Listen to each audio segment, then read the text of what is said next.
Estate investing experts and entrepreneurs in the industry to help you learn and grow. Today I'm joined by Matt Andrews, who is a successful real estate investor out of the Tampa area, but he buys houses in many different markets, and he has a passion for travel and doing a lot of other things. So today he's going to share with us how to run a virtual real estate business that allows you to do deals anywhere in the world, from anywhere in the world, and help enable the lifestyle that you may want to have. Before we get started though, let's take a moment to recognize our featured sponsors. RealtyMogul.com is an online marketplace for real estate investing, connecting borrowers and capital from accredited and institutional investors. Get a rehab loan fast and close in as little as 10 days. Rates start as low as 9%. We'd also like to thank National Real Estate Insurance Group, the nation's leading provider of insurance to the residential real estate investor market. From individual properties to large-scale investors, National Real Estate Insurance Group is ready to serve you. Please note, the views and opinions expressed by the individuals in this program do not necessarily reflect those of FlipNerd.com or any of its partners, advertisers, or affiliates. Please consult professionals before making any investment or tax decisions, as real estate investing can be risky. Hey, Matt, welcome to the show. Hey, good to be here, man. Thanks for having me. Yeah. I'm excited to hear this topic because, we kind of talked a little bit before the show. I've focused so much on one market, and I've met a few people lately that are able to pull this off all over the country and really invest virtually, which is kind of like the holy grail, right? It is, man. It really opens up your options when you're not bound by geography. Really. Yeah, I think that historically there's so many real estate investors that just focus on their market, which is fine. There's a lot of pros to that. Sure. But it could limit you if you're in a market that's overheated and you want to sit on the sidelines for a little while. Your choices are sit on the bench for a while and do nothing, or go find another sandbox to play in, right?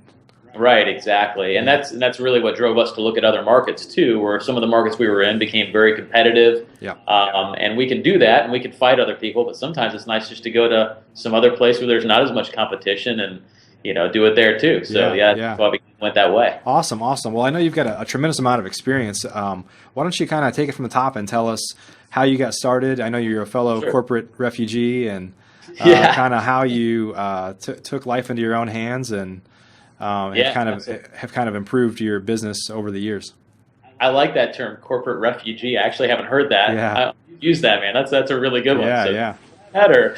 I use it all the time. I can't claim to have created it, but I don't know. That's cool. Well, I've been investing in real estate I've been running my own business for almost 14 years now, or a little over 14 years. Okay. Started in 2000, and I was working, like you said, in corporate America at the time, and doing well there. But like a lot of people that eventually become successful entrepreneurs, I kind of looked down the road at what other people were doing in my position 10 years, 15 years down the road, and knew I didn't want to be there, right? So started studying real estate, did what a lot of people do. I think I bought a Carlton Sheets course off a late night infomercial, and I'm actually really glad I did. A lot of people think that's cheesy, but it actually helped me a lot. Yeah.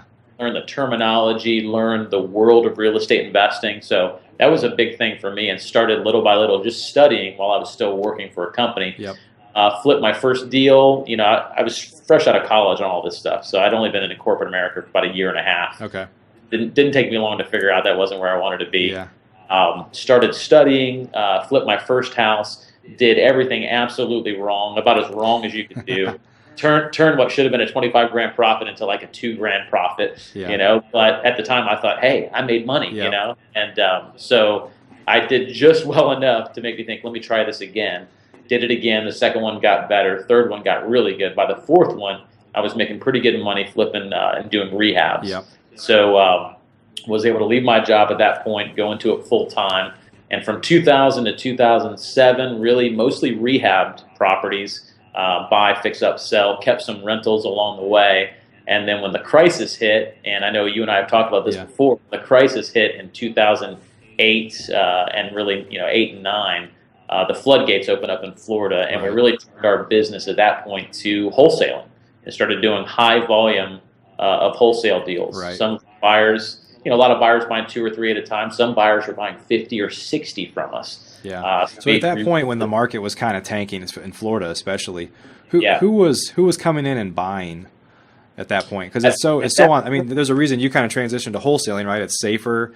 You probably had an escape hatch in there if you needed it because the market was moving down, and Sure. people that didn't got wiped out, right? So you were able to survive through all that. But who was coming in and buying, 40, 50, 60 houses from you?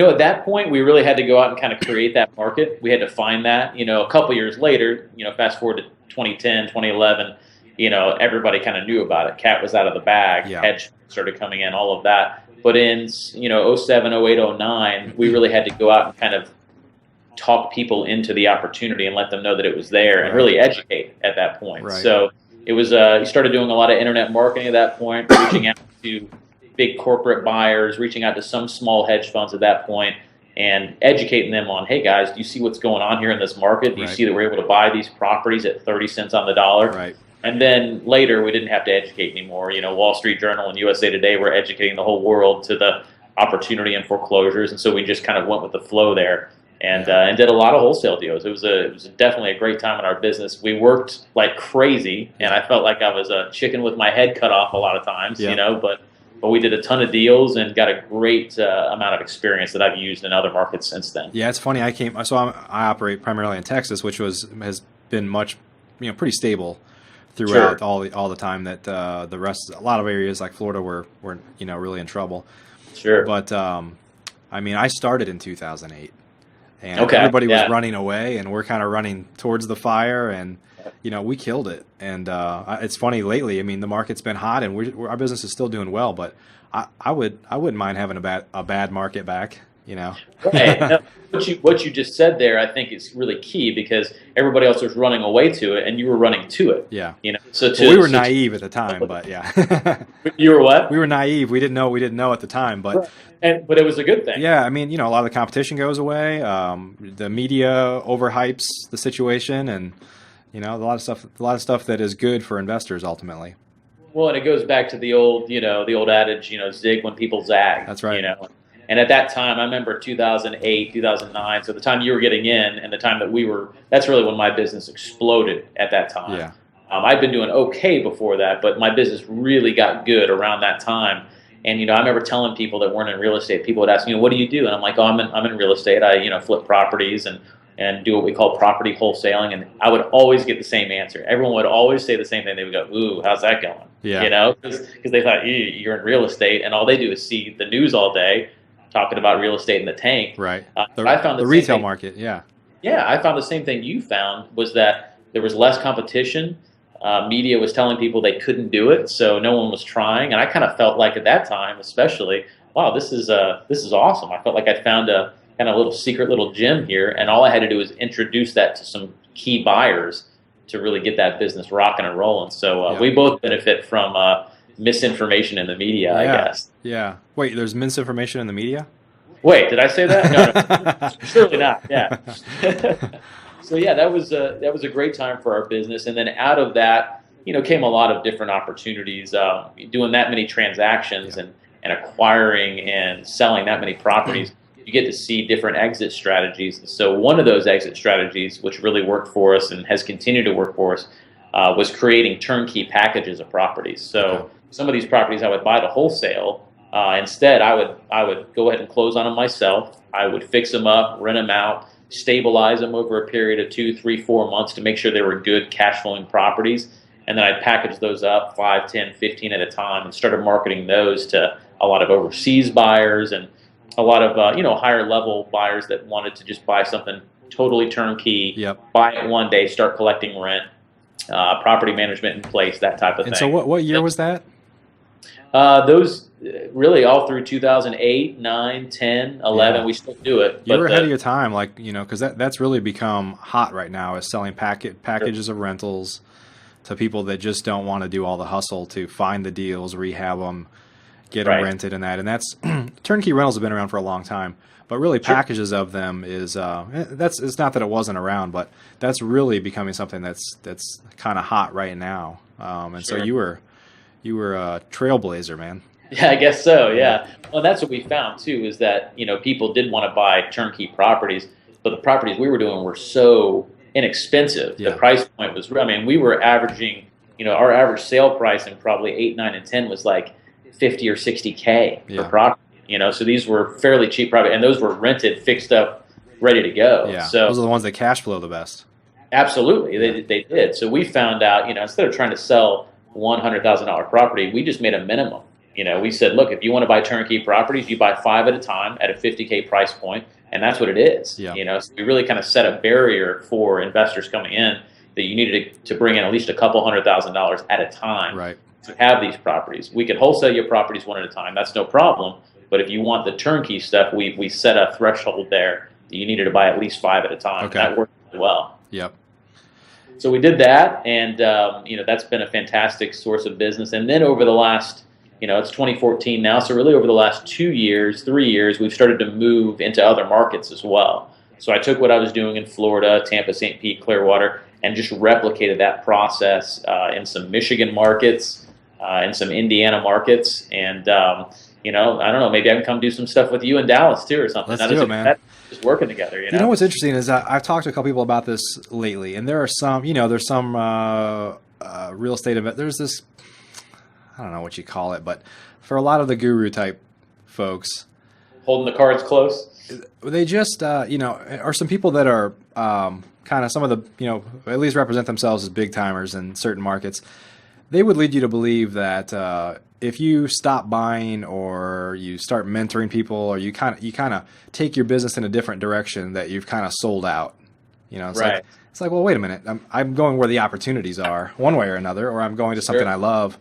And I think what's interesting is you would never hear Wall Street people talking like that. I mean, there are times when the market's overheated and you need to just sit on the sidelines for a while and wait for things to cool down.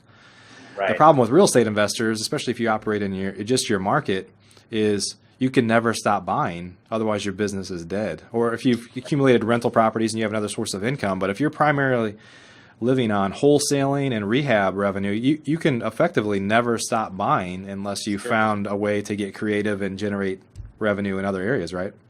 No, that's very true, and that's a big piece of why a lot of wholesalers, I think, fail, is because they do something, and they learn how to do it, they learn how to wholesale, and they make money wholesaling. Yeah. But then they realize, like you said, that they're in a hamster wheel, and they can't stop. Right. So really what they got there is a job. Right. That's if absolutely you right. stop, if the income stops coming in. And so, like you said, unless you have another source of income, unless you have a good portfolio of rental properties or something like that, then you are like a hamster in a wheel. And I was definitely a hamster in a wheel Yeah. For a while there, until I figured out how to kind of change my business a little bit to get more out of less, essentially. Yeah, and I have been too. And there's a day when you realize that, and usually it's when you just made a bunch of money off of one deal, and you celebrate for a much shorter period of time than anybody else in the world would. And you're like, that's so awesome, but I've got to go do that again tomorrow now.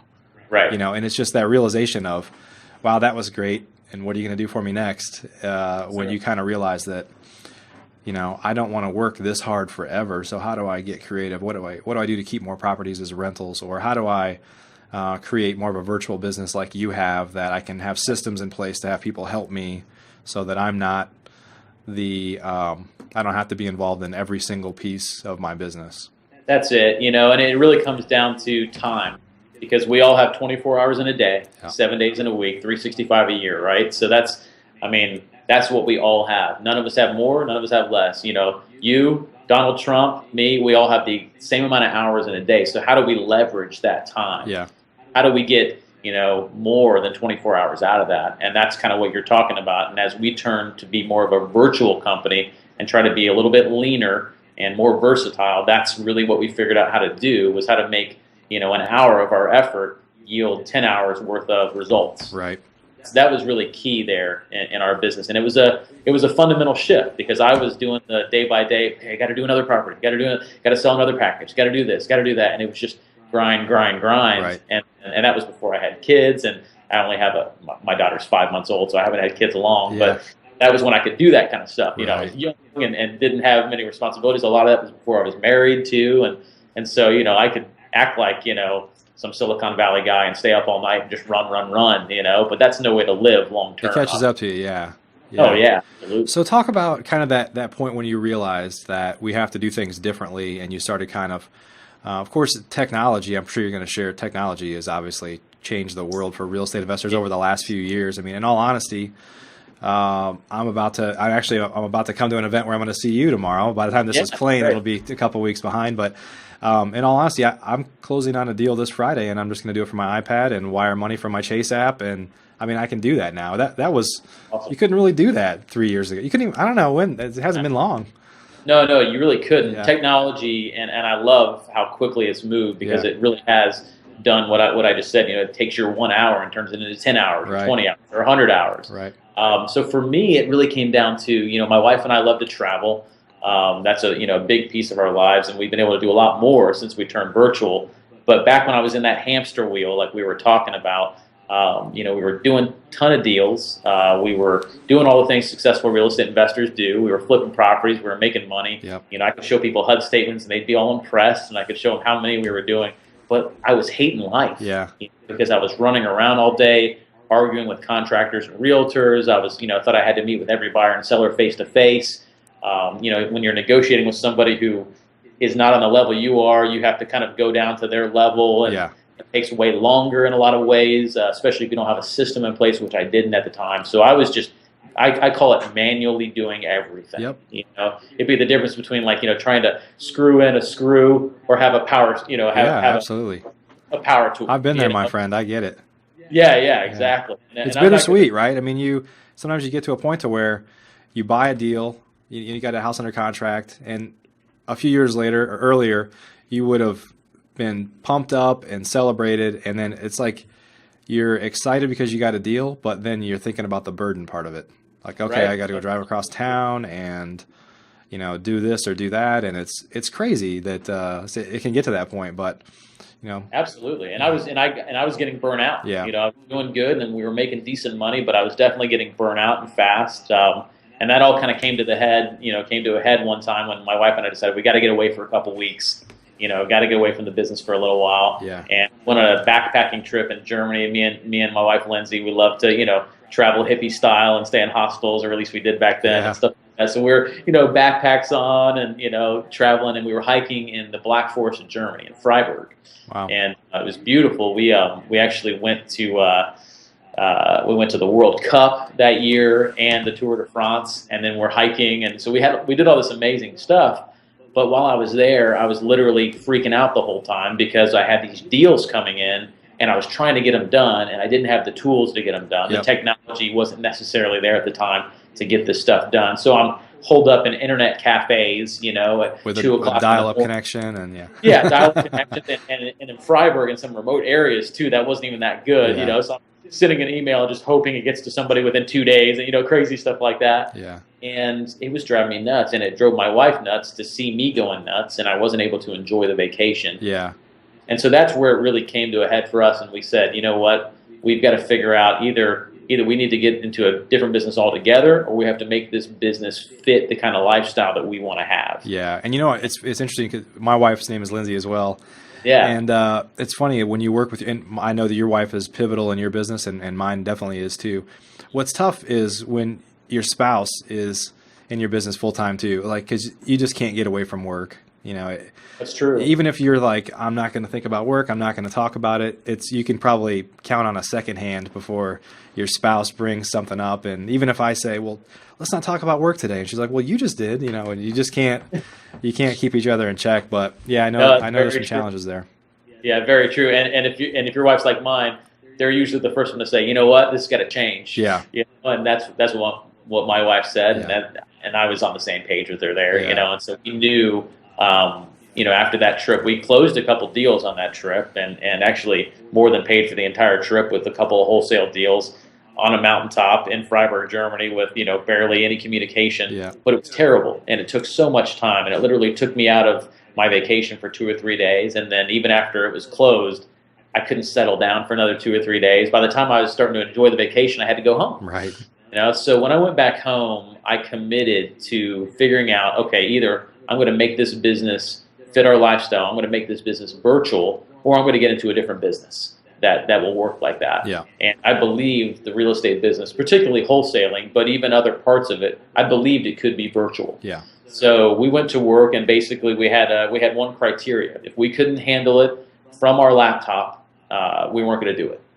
So if we couldn't do it without seeing people, if we had to be face to face, if we had to physically sign documents, then it wasn't going to work. So we looked at everything through that filter, really. If we can't do it virtually, if we couldn't do it like you said from your iPad, of course there weren't iPads even in 2007, right? Or 2008 or whenever it was.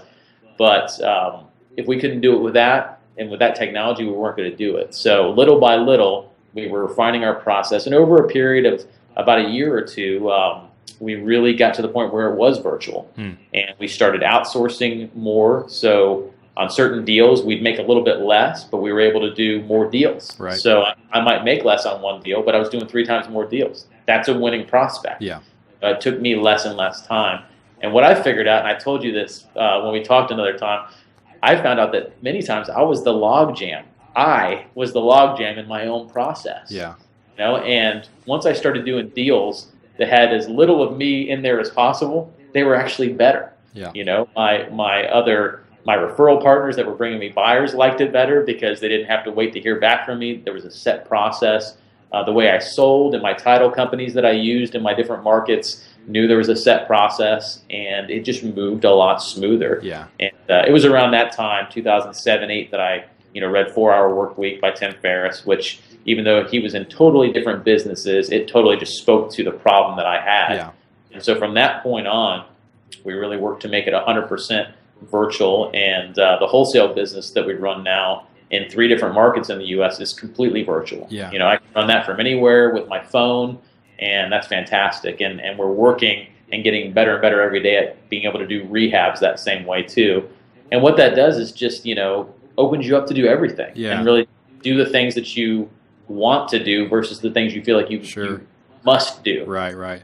Well, and that made all the difference. We unfortunately won't have time to talk about it in great detail, but can you just talk about how you, if you have boots on the ground, how you kind of enable those deals to get done in a market where you're not?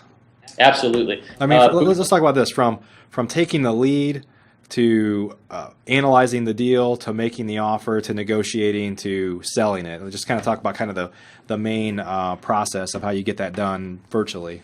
Sure, absolutely. So, we have basically one set of boots on the ground in each market we work in. Okay.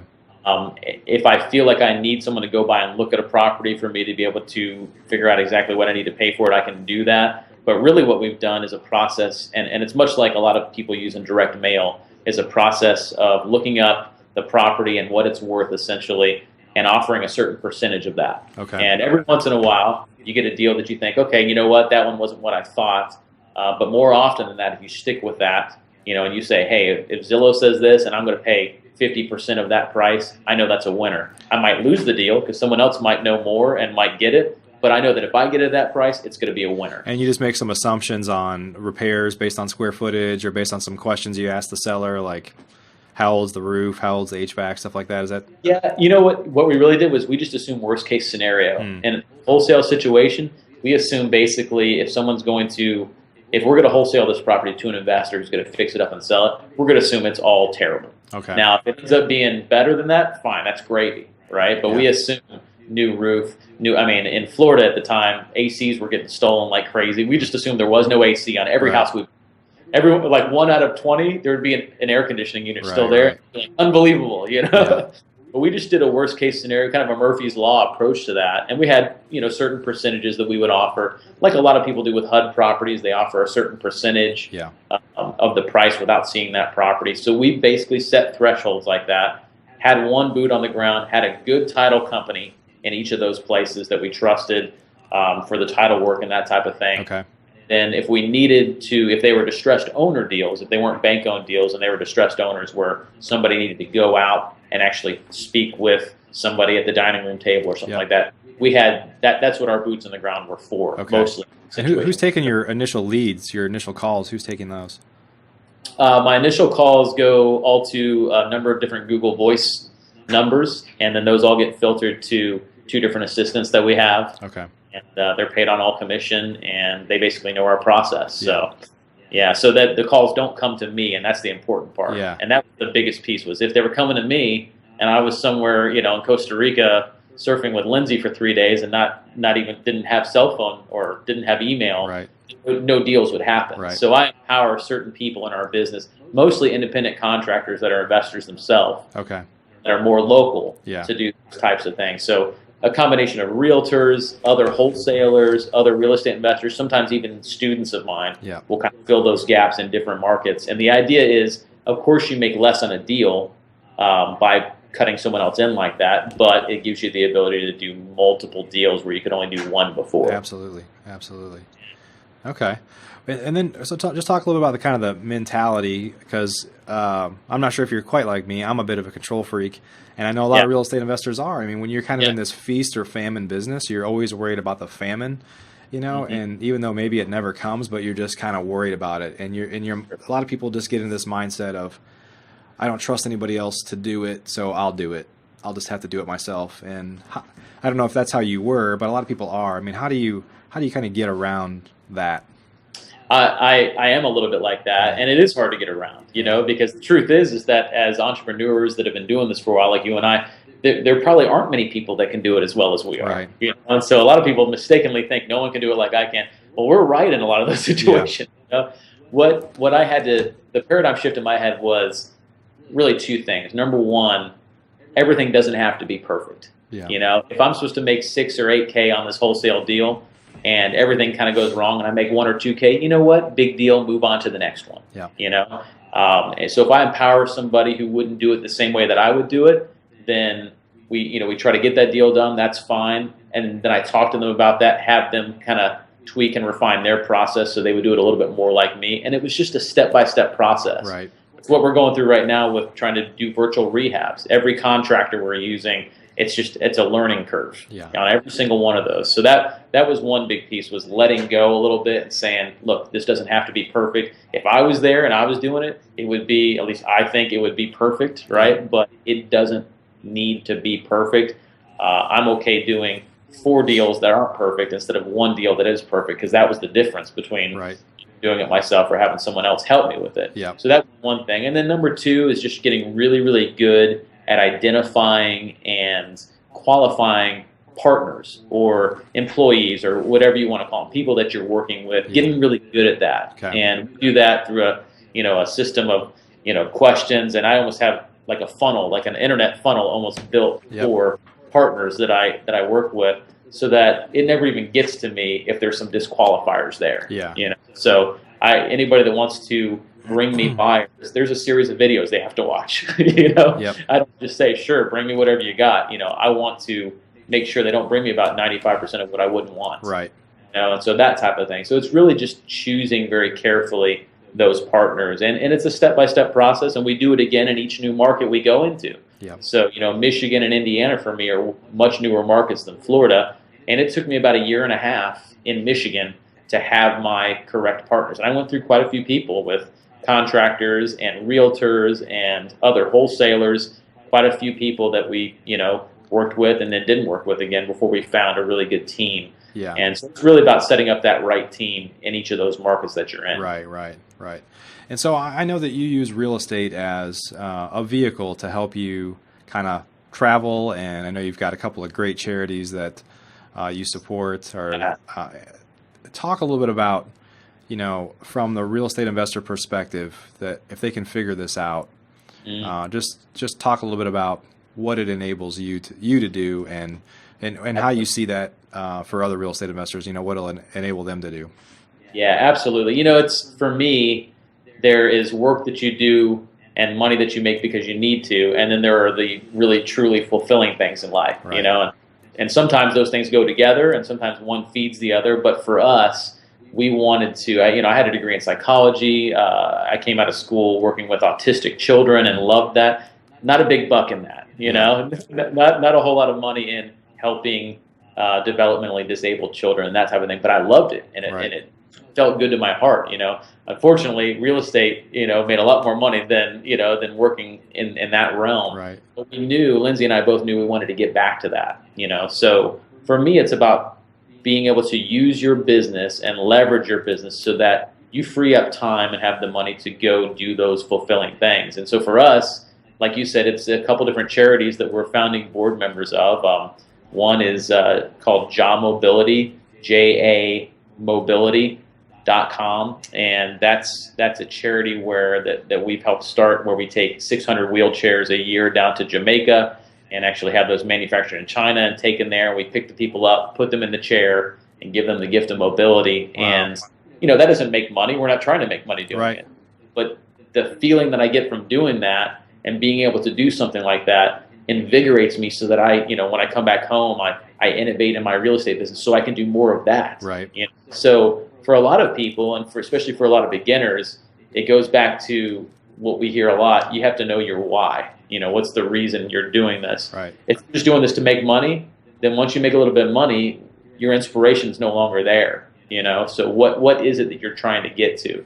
And so for us, it was working with those charities, being able to travel, being able to flip properties while being in Jamaica.